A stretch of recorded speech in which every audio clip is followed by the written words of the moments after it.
setelah CFA kok, toh?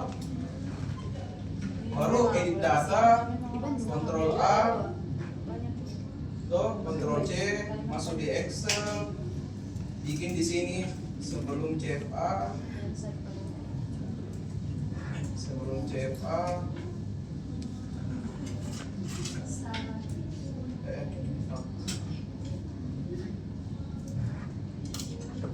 baru di sini di kolom 2 kok Ctrl V. Kalau mulai dilihatnya toh. Nah, di sini item 1 nih. Kan berurutan aja semua. Cara coding. Toh.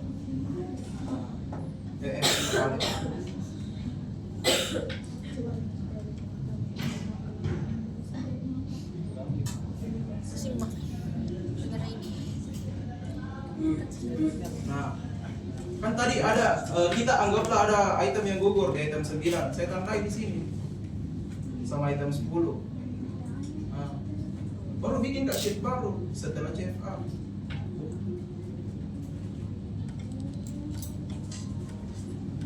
Nah, yang kusalin itu item 7 sampai 8 saja karena ini yang ku akan gunakan di asumsi dan hipotesis.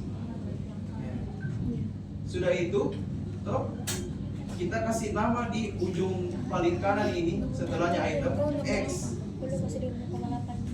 Baru bikin rumus sama dengan sum buka kurung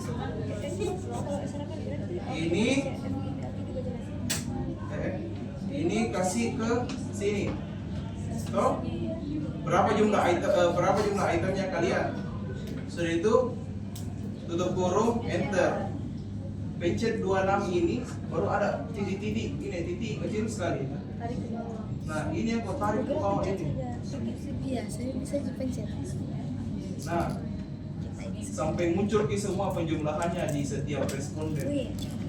Paham? Iya, Kak. Nah, setelah dari sini, ini yang kau salin masuk ke SPSS.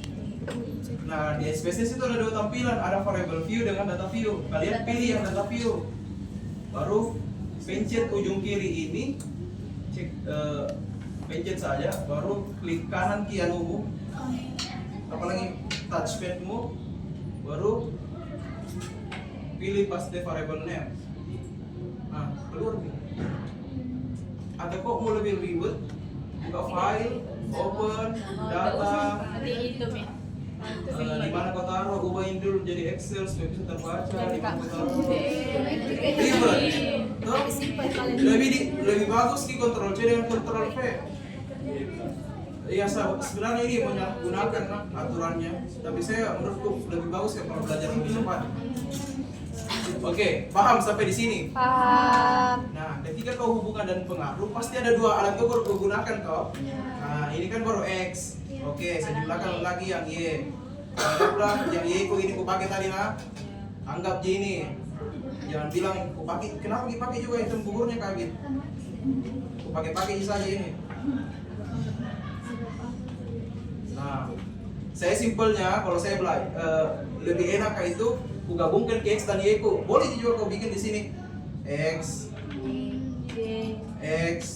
Y. Boleh juga, tapi ya sayang gitu. Buang-buang sheet. Buang-buang lembaran. Tuh. Nah, di sini saya tulis lagi Y ku.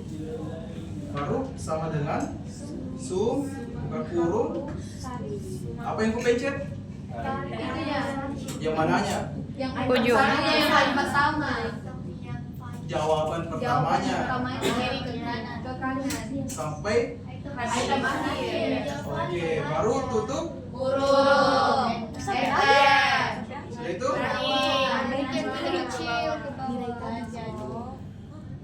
Nah, ini nih variabel Y ku.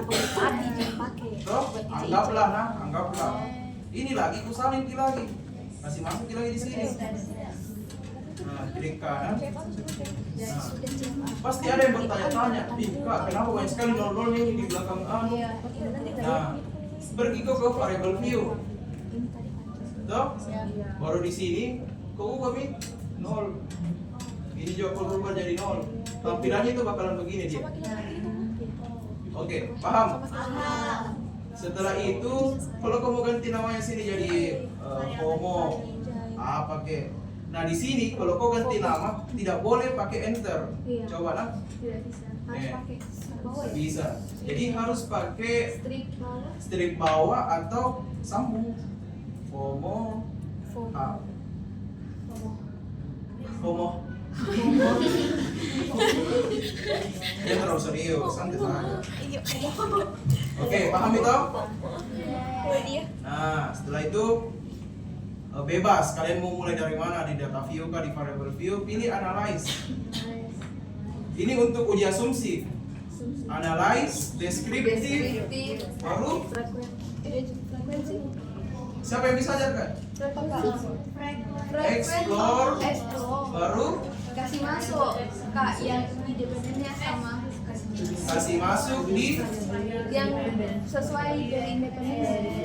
betul. Jadi kalian masukkan ki X dan Y-nya ke dependent list. Jangan dipikir bahwa X itu kan independen, jangan dipikir itu. Kasih masuk saya dua-duanya. Oke? Iya kak. Setelah itu pilih plots, checklist ini normality, plots, witness. Oke? Oke kak. Kalau kalian juga mau checklist ki histogramnya tidak apa-apa ji. Histogram ini untuk lihat lonceng atau tidaknya ki anuta, data berbentuk lonceng ki atau tidak. Tuh, continue, baru oke. Wih, kamu gini.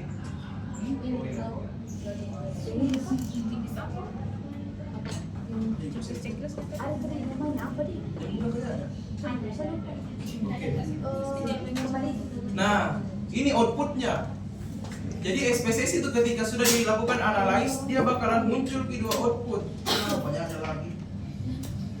Ada ini, ada data view dengan outputnya. Nah, di sini Miki bisa lihat di hasilnya nih. Nah, yang mana dilihat itu? Lihat di tabel Kolmogorov, Smirnov, atau Shapiro-Wyatt. Tuh, nggak bisa disembunyiin. Nilai Kolmogorov atau Shapiro-Wyatt-nya. Bagaimana data dikatakan normal atau tidak? Kalau di atas, betul. Itu kurang-kurang tuh. Tidak apa salah. Jadi tes normalitas itu kalau kita lihat di tabel Kolmogorov atau Shapiro-Wyatt itu harus di atas 0,0. Kalau begini dia tidak Kenapa? Di bawah 0,05. Ini 0,00. Jadi opsi kedua itu kita lihat di visualisasinya bahwa nah ini Kiki plots. Kiki plots. Jadi ketika datamu tidak normal di tabel, kau lihat di visualnya, Kiki plotsnya. Normal Kiki plots of X. Toh, kalau titik-titik kecilnya ini melengket di garis horizontal, itu dapat diasumsikan datamu itu normal. Iya. Kalau melenceng tidak. Kalau dia melengket di garis horizontal. Tapi minusnya kalau kita lihat data normal di Kiki plots itu subjektif Ki. Bisa saja saya lihat ini normal, bisa saja kalian lihat ini tidak normal. Toh? Nah, yang ketiga itu dilihat dari nilai di atas. Ini nilai squeeze dan kurtosisnya. Squeeze dan kurtosis. Squeeze dan kurtosis itu harus berada di rentang. Ini kan 0, ini 1, ini 2. Ini -1, ini -2. Dia harus berada di sini.